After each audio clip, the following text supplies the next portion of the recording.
Hey B2B marketers, today we are talking about LinkedIn ads audience targeting best practices. Now this is one of my favorite topics when it comes to LinkedIn ads because no other platform out there has as much data on jobs and companies out there as LinkedIn does, and the ability to target niche professionals at scale is really the true power of LinkedIn. So now audience targeting can be both an art and a science, and it's something that we see a lot of people get wrong and have lots of opportunities for optimizations to improve your performance. So today we're going to walk through the strategy and share several best practices. Let's go ahead and dive in. So this is what we'll cover today. First, we'll talk about the wrong way to set up your targeting and an error that we see a lot of people make when they set it up. Then we'll go through the strategy and talk about how to approach it. And then we'll share several different tips and best practices so you can make sure that you're setting the best settings for your campaign. And then finally, we'll do a walkthrough inside of Campaign Manager so you can see what this actually looks like in action. So as we dive in, first of all, usually when we're reviewing accounts and auditing accounts, we see the biggest issue we usually see is that people cram every possible type of industry that a company might serve and every single different type of job title who might be a potential buyer all into one campaign, and then have a really big audience of all these different industries and job titles all smashed into one. Here you can see we have just a bunch of different industries and lots of different job titles, from marketing to sales to owners. And it's given us an audience size of about 4 million people. So now, while all these people could be potential buyers and maybe a company sells into all these different industries, you're going to have one heck of a time creating ad creative to speak to all these different ones all in the same campaign.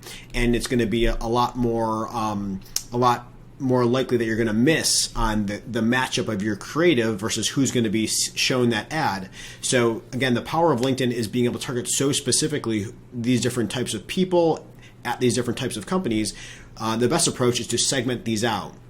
Now, we usually see best practice for audience size is usually between 30 to 80,000 people. Of course, it depends on the specific audience, and it also depends on your budget. If you're below 30,000 people, your campaign might be slow to serve, and it could be more expensive because you're forcing it on a smaller group of people. And then if you're above 80,000 people, then you kind of have the opportunity to add more targeting in there to get even more specific into who's most likely to be interested. Now, these different job titles at different companies, and especially in different industries, the same job title can mean something very different in different industries. So that's often why we want to separate out these different job titles into different personas and split out by industry. And also importantly here is these different job titles have very different pricing associated with them. Based on the competitiveness of an audience, LinkedIn's an auction system, so the more competitive the audience, the more expensive the bids are going to be for that audience. So if you're targeting owners or upper level people, those tend to be a little bit more expensive, and then if you're targeting mid-level or more junior level people, those are going to be cheaper. So it's also important to separate your audiences because you're going to have to set your bids by that different audience. And it's also best to match up your ad creative for best performance. If you're advertising to CEOs, they're going to care more about overall company performance and profit. And then if you're advertising to, say, marketers, they're going to care more about conversion rates and performance data.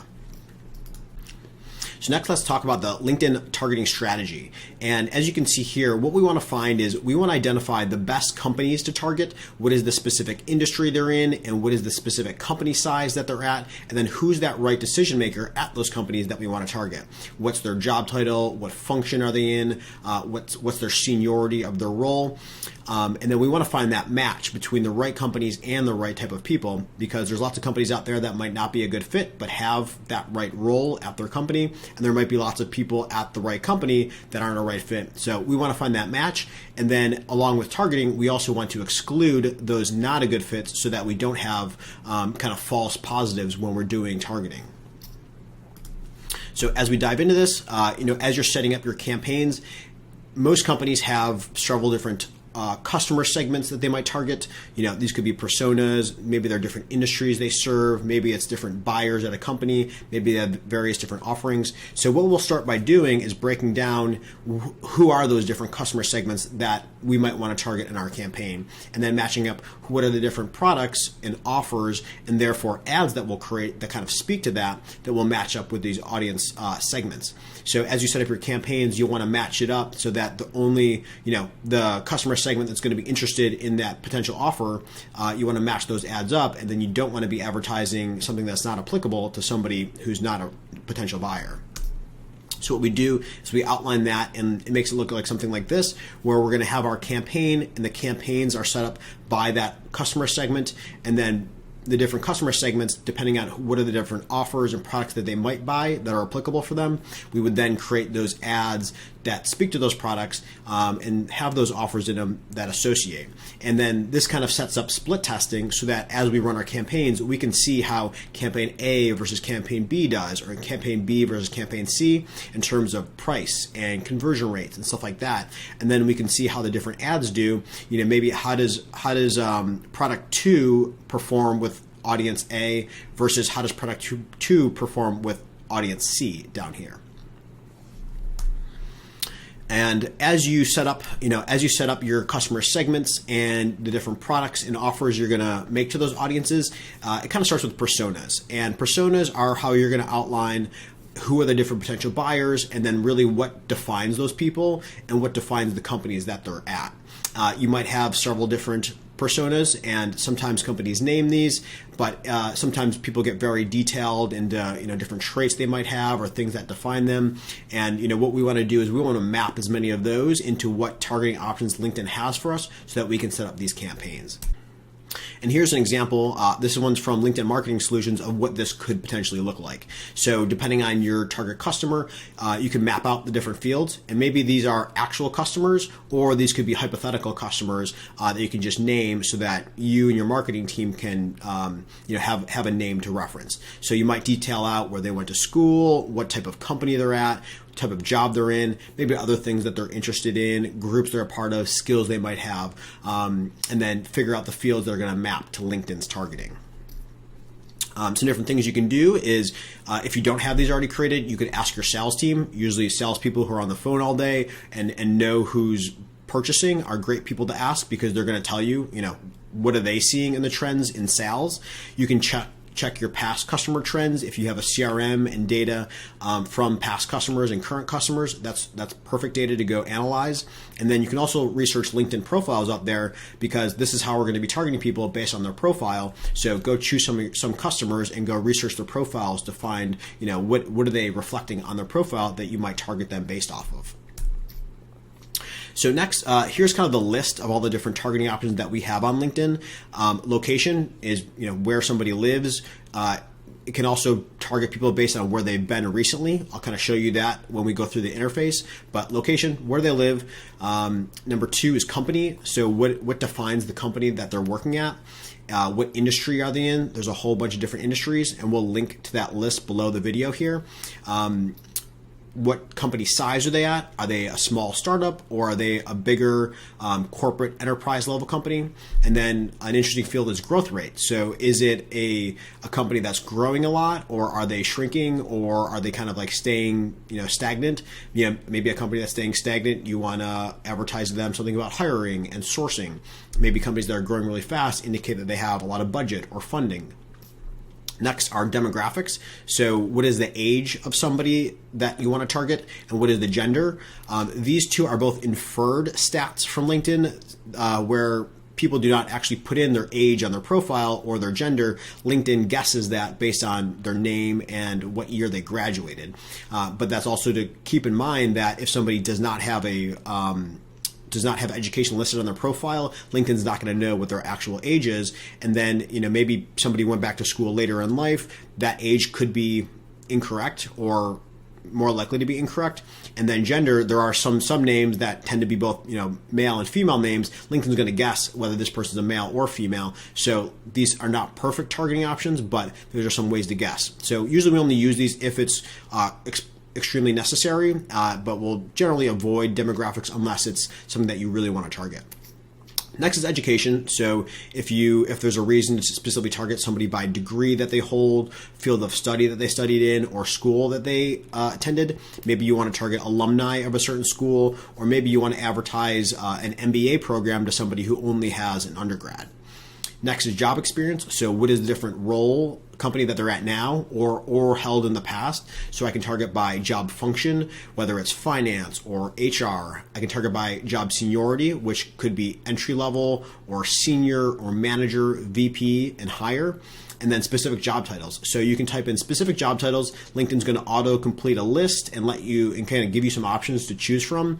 So job title is a free text field that people type into their profile. LinkedIn then aggregates those into what are the most popular job titles out there. It's going to group together similar ones. So when you're going to the job title field, it's going to show you a list to select from. You're going to search and it's going to show you a list to select from, and then you'll choose from that list.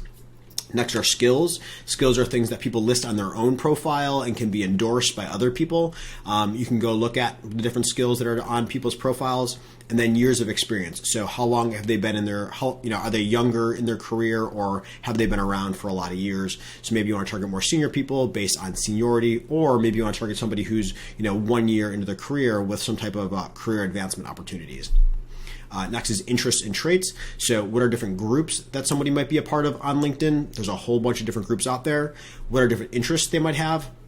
This is a field that LinkedIn kind of guesses and analyzes based on what somebody does on the platform. What are they posting about? What hashtags do they follow? Who are some influencers they follow? And various things like that. They put together these understandings of interests.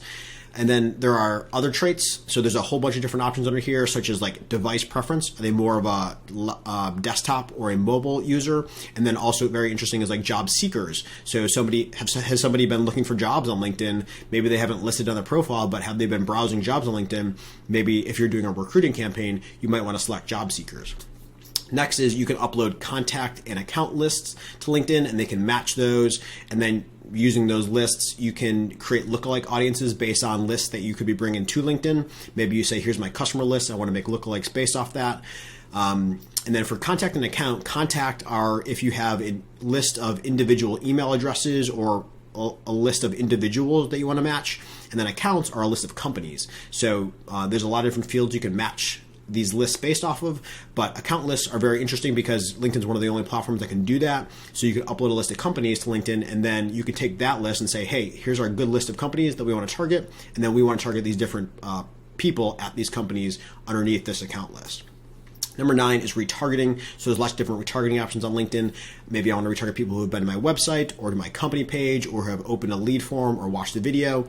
And then number 10 is there's lots of third-party data integrations that LinkedIn has with various other platforms out there. There's lots of data platforms that can then push lists into LinkedIn. So there's different data platforms for ABM marketing or for intent platforms where you might create your audience in one of those platforms, push it into LinkedIn, and then you can then layer additional LinkedIn targeting options on top of that. All right, so next let's jump over to Campaign Manager and we'll see this in action. So here I'm flipping over to Campaign Manager. I'll make this window a little bit smaller so it's easier to see. And then if I want to create my new campaign, create campaign, and then it'll jump me into the interface. I'll click next, and then Objective does influence the costs of your campaign. Different objectives have different costs associated with them. So I'm going to start just by selecting a website conversions campaign, and then it's going to jump me down to the audience section here next. Now, you can start with a saved audience. So if I had previously set up campaigns or have other campaigns running that I want to reuse that audience, I can come down here and click the save button. Maybe I go to that campaign and click the save button on that audience, and then I can reuse it here. LinkedIn also has a bunch of pre-created audiences that you can choose from. Sometimes it's interesting to go down this list, and a lot of these have groupings of job titles in them. Sometimes that's interesting to see different groupings of job titles that they might have selected for corporate HR professionals and things like that. So sometimes we'll use these for inspiration. And then as I get into this, first section here is location. So where are the people that I want to target? And by default, it's set to recent or permanent location. And recent location means somebody has been in that location in the last 90 days, or someone's IP address has been in that location in the last 90 days. So this can include business travelers, people that are traveling to other locations. And then as far as location targeting goes, LinkedIn can target by country, state, city, metro area around a city, and then counties. But LinkedIn cannot target by zip codes. So that's important to know. So if I want to target Austin, Texas, I can type in Austin, and then I can either target Austin, Texas, the city, I can target the whole metro area around Austin, Texas, or I can target Travis County, which is where Austin is. I can select that. Usually we'll start with, we do see recent does tend to include or bring in some international people often. So usually we'll start with permanent location, and then when we want to get more, once our campaign is running well and we want to get more reach out of it, maybe we'll open that up into recent location. I can also exclude certain locations. So maybe there's a specific state you don't sell to or a specific country you don't sell to. You can then exclude those locations like this. So next is going into all the different targeting options that I have down here, and I can narrow by adding filters to narrow my whole audience, and then I can also exclude using this button here to exclude people from what I have selected up above. So first we'll start with narrow, and I'll talk through the list of all the different options here, and then we'll put together an example audience. So first tab here is audiences. So this is where I have lots of different options in terms of if I've uploaded a list in the past, I can select this. Maybe I've uploaded a company list or a contact list. Company lists are cool because I can upload a list of companies, and then I can layer in LinkedIn's targeting to find the right people at those companies. Lookalikes, maybe I've uploaded lists in the past that I want to create a lookalike based off of. And this is where LinkedIn's going to do some guessing to find, based on who I've selected or who's in this list, let's find the most similar people to them. Other and third party are lists that have been pushed into LinkedIn from other places. So there's lots of different platforms that integrate with LinkedIn. They can create lists based off different data that these other platforms have and then push that into LinkedIn. There's some real interesting intent signals that some of these platforms put together. So maybe I put together a list of companies who are interested in some HR service that I'm selling, and then or in the category of HR services that I'm selling, and I push that list into LinkedIn, and then I can take that list of companies with search intent and then layer in additional LinkedIn targeting on top of that. And then there's retargeting. So there's lots of different things that I can retarget on LinkedIn. I can retarget visitors to my company page, people who have attended events, people who have opened or submitted my lead forms inside of LinkedIn, people who have watched videos, and then people who have been to my website.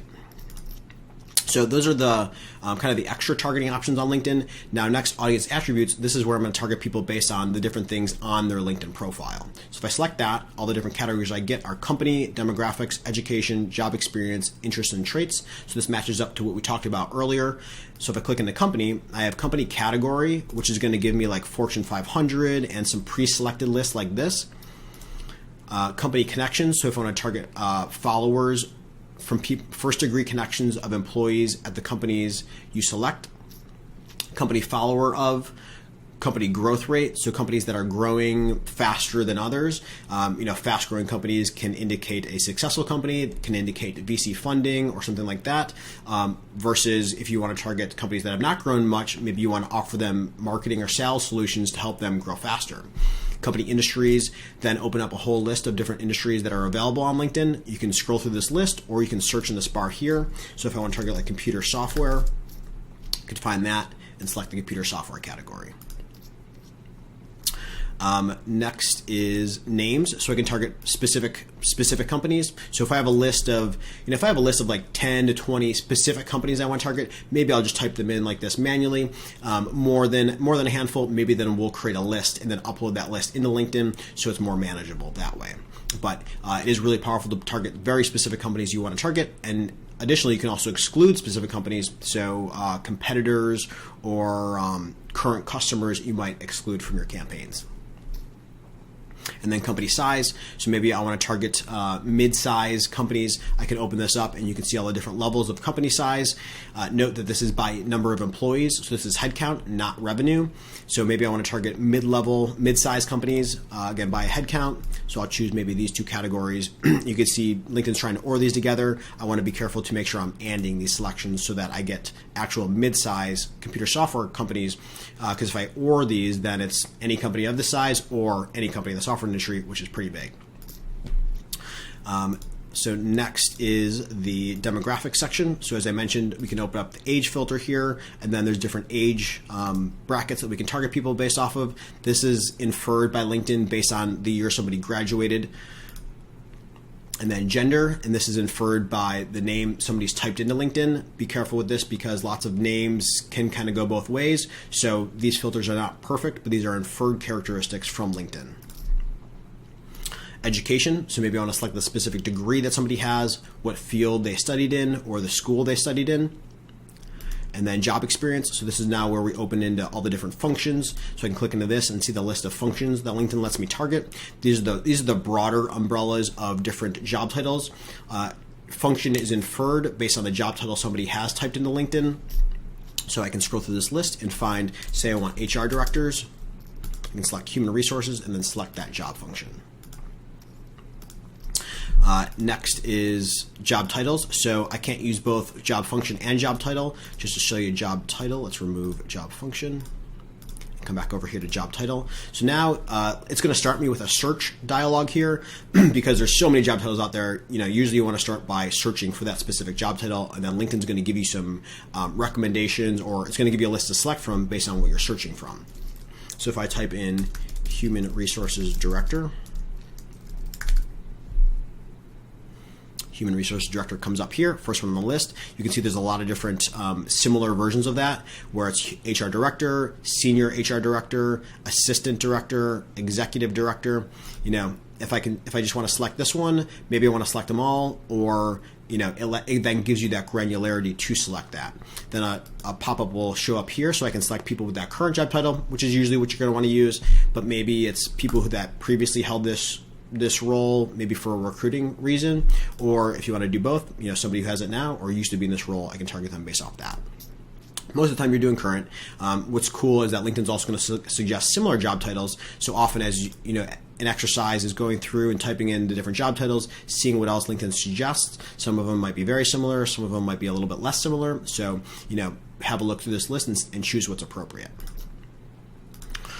All right, so next is member skills. So I can open this up, and again, it's going to give me a search dialog with some suggestions down here to start with. But for my example earlier, say I want to target people with hiring skills. Maybe I'll just type in hiring here, and then hiring and recruiting. So there's some pretty granular skills here. As you search, you can have a look through the list and see what's available. And also LinkedIn's going to suggest some similar ones based on what you've typed in so far.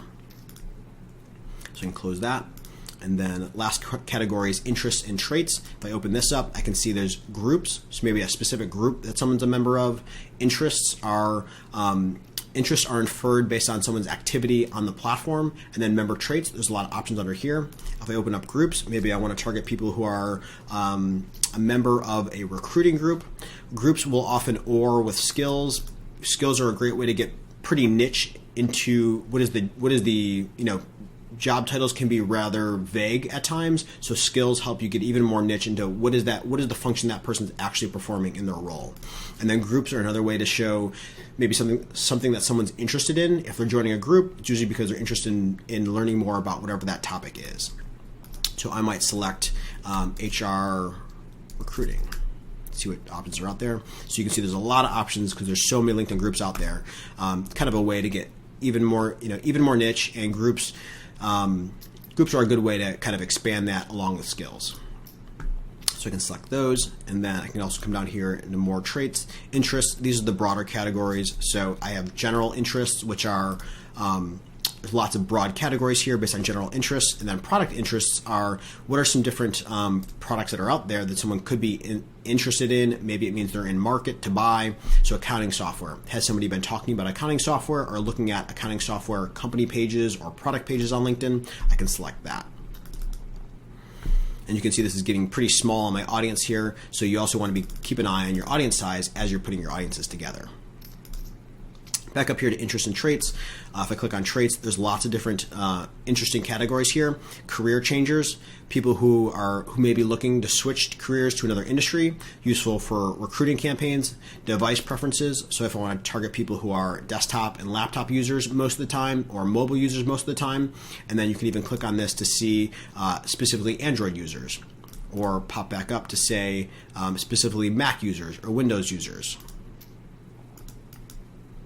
And then expat, members who work in a country that is not where they were educated. Frequent contributors are people who post a lot. Frequent travelers are people who are obviously travel around.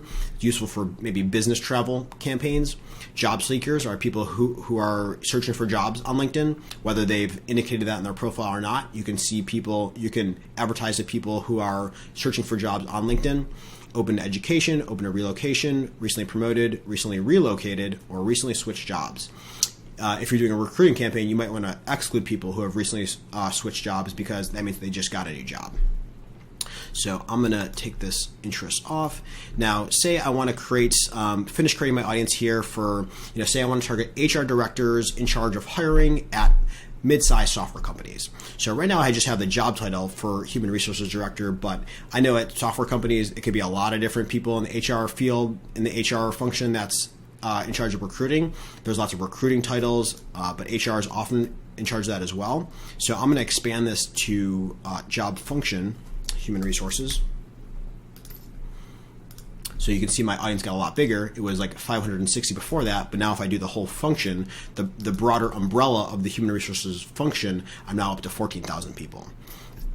And now I've niched into HR people who have skills in hiring and recruiting, making it most likely that they're in charge of that at their job. Maybe I want to try to find a few more people, so some other skills that could be similar to recruiting or hiring. Maybe I want to see what LinkedIn suggests, so I'll type in hiring again. We'll see what it pops up. College recruiting, so maybe, people who are recruiting kids out of college, career development, sourcing, and there's lots of different options here. So recruiting, hiring, talent sourcing is one. Hiring, there's lots of different hiring practices. Technical recruiting, executive search is a very, kind of a different kind of recruiting. I probably wouldn't put executive search with college recruiting. Strategic hiring, sales hiring, mass hiring, hiring crew. So lots of different skills here. Have a look through your list and choose what's applicable for your campaign. And then also I have the option to exclude by all those same facets here in LinkedIn. So maybe I want to target, or maybe I want to exclude current customers or competitors. I don't want competitors clicking in my ads because that's going to charge me. So usually you want to exclude different competitors, and then current customers, they're already a customer, so they don't need to see the ads. So you can exclude them by typing in specific companies here. So if Coca-Cola was already a customer, I can click that, and then I can exclude them that way.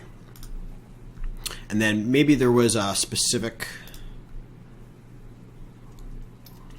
also in job titles, because it's a free text entry field, a job title can fall into multiple functions. Like Chief Information Officer is going to fall into the IT category, and it's also going to fall into the business development category because it's an executive level function. So job titles can fall into multiple categories. It can also fall into multiple seniorities if it's not clear what seniority that job title falls into. Also, people can have multiple jobs on their profile. So while one job might fit the company size category, another job might fit the function category, sometimes you want to exclude the ones that are not a good fit. So something that we'll do a lot is we might exclude all the different seniorities up to what we want to target. So I can see we actually have not targeted any seniorities here. So maybe I want to start by saying anybody in HR who is a senior HR director or above. So I'm down to 11,000 people here. Maybe I want to stay in the tech space, so maybe I want to make this a little bit bigger, and maybe I sell to, say, IT companies. That can still be in the tech space. Boom, now we're up to 43,000 people. But then if I come back down here, I want to target people who are in the senior to CXO level of HR, but maybe I want to make sure I'm not targeting anybody in the entry level or any interns. I'll come back over here, job experience, seniorities, and I'll exclude unpaid, training, or entry. So you can see that didn't really change the job size, but that'll make sure that I'm not targeting any lower level people. Audience expansion. This gives LinkedIn the ability to essentially create a lookalike based on the options you've put in up here. So whatever options you put in here for your targeting, enable audience expansion is going to allow LinkedIn to take this criteria and make a lookalike based off of it. kind of what we originally started talking about is that the power of LinkedIn is in their specific targeting options here. Usually you're typing in these different fields knowing that like I want to make sure these are HR level, senior level or manager level HR people at these computer software companies, and I know that's the only space I want to be in. So usually we start with this audience expansion off. Once your campaign is doing really well and you just want to get more reach out of it, then audience expansion could be an option to look into. But usually the power of LinkedIn is in this specific targeting option that you have here. So very often we're leaving this off. And then if there's times when we want to get a broader reach, or if you do serve a more broad type of audience where specifics here might not matter as much, then you can look at enabling audience expansion. Next is your ad format. So you can select the different ad formats here. Audience network is going to show your ads off of LinkedIn to these people, but off of LinkedIn on other third-party sites. You can choose whether you want that on or off. And then down here is your bidding. So based on your objective that you selected above and then the audience you selected, your bid range is going to vary based off those selections. There's certain objectives that are more expensive than others, and then the more senior or the more competitive your audience is, the more expensive your bid range is going to be here, versus the more entry level or the less competitive your audience is, less people bidding on it, the cheaper your bids are going to be here. All right, so that's a lot of info on setting up your campaign, walking through Campaign Manager on how to do that. Lastly, I'll show you kind of one of the best ways to do research is by going to actual people's profiles, whether they're your current customers or they're your target customers, maybe your target account list, doing research on them and seeing what are the different facets that they've selected in LinkedIn, and then you can reverse engineer that into your targeting that you use in your campaigns. We use Sales Navigator a lot to do that. You don't need Sales Navigator. You can kind of just go to somebody's profile on LinkedIn and then research it. I'll kind of show you how to do that, but then also show you where Sales Navigator can come in handy. So I just did a quick search for chief of HR at a software company. I see Barb here, chief people officer at Boom Supersonic. If I want to look more into her profile, I might click view profile here. And then this is going to open up in Sales Navigator her profile. If I'm not using Sales Navigator, you're going to look at her kind of front end profile here, and you're going to see different things that she has listed. I'm going to jump down to the experience section, so I can see she actually does have multiple profiles here. So when I'm targeting, if I was targeting chief people officers, or if I was targeting certain categories here, Barb can show up under many different categories because she has many different jobs here.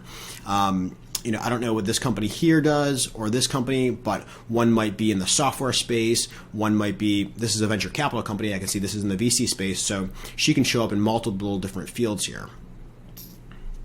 And then if I jump down to the skills section, I can see talent acquisition, recruiting, leadership. So I can see that she probably does a lot of hiring in her role. If I hit show more, I can see that she has a lot of skills down here.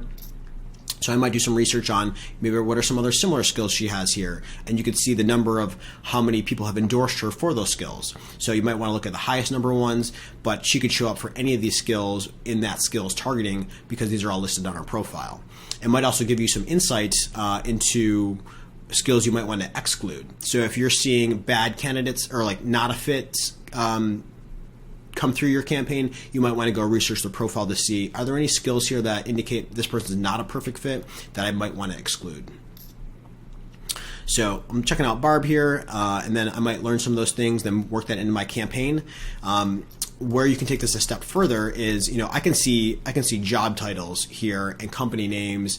I would need to click into this company to see the different categories it's in. So if I click that open or click this open, I can open Boom Supersonic. So this is aviation and aerospace, 231 employees. So this is gonna land into company size and industry targeting that I could be using. If I jump over here, this is venture capital, 49 employees on LinkedIn. Another interesting thing is here, I just search for chief of HR at software. If I want to specifically check out Barb a little bit further to see, or if I'm researching people, so I'm going to search for her name and the company she's at. So I get just her in this list now.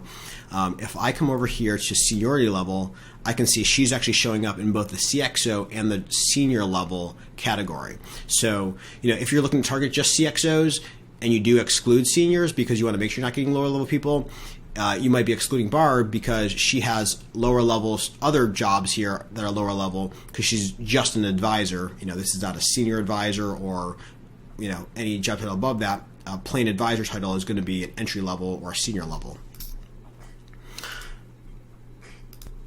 And then lastly is function. So I can see the different job titles she has listed on her profile, but nowhere do I see that she's specifically in the HR function. So if I'm researching and I don't know what her job title falls in, I can come into Sales Navigator and I can see function and see that, this one I can, I know that Chief People Officer is going to be in the HR function, but if it's a vague job title that I don't really understand, I can come here to see what the function is that she's showing up in. So that's a lot of info on audience targeting and best practices. It's very important when you're setting up your campaigns. It's the kind of the first thing you start with, and it's the thing that LinkedIn does best. So use some of these tips for creating your campaigns. If you have any questions, feel free to leave them below. And if you want to talk to us further about getting help with your LinkedIn ads, you can find us at speedworksocial.com. My name's Anthony, and I'm the Chief Advertising Officer at Speedworks Social. So again, if you have any questions, feel free to drop them below, and we'll list all the links to the resources down below.